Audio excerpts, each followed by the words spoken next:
মাইয়ার গালের ভিতরে গিয়ে হেতে আতায়, হেতার আবার মিষ্টি দিতে লয়, মাইয়ায় আবার মুখ দিছে পরে কামড় দেয়,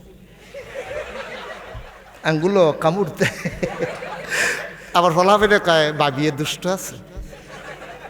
নামাজের ভিতরে যে নিয়ত বানছে, একটা মশা খালি সামনে দিয়ে দৌড়ে, কয়েকবার চাইছে মশাটার ফাইল, নামাজের লেগে সেভ করতাম পারলাম না রে, বেড়ায় ৩০০টা জীবনে কত মশা মারলাম, যেই মাত্র মশাটা একবারে কাজ হয়েছে, কি আর নামাজ থেকে চালাইছে না নামাজের ভিতরে। পোলার দুলাভাই এসে আবার গমটা উদাম করে দিতে আছে, শরম কি আর ভাবি তুলে,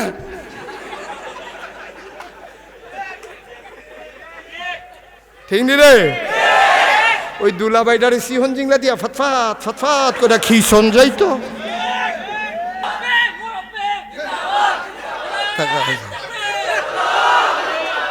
বাসের তে রেল লাইনও তুল্লা লাইছে রে, বাসের রেল লাইনও তুল্লা, পয়লা তো ভালো আছিল মাইদি দিয়া, রাজা প্র্যাকটিস করে ঘর সারাদিন লাগাইয়া কয় সাউসন হয়নি, ঠিক করে আনসার যেটা কইব মা ফেলো।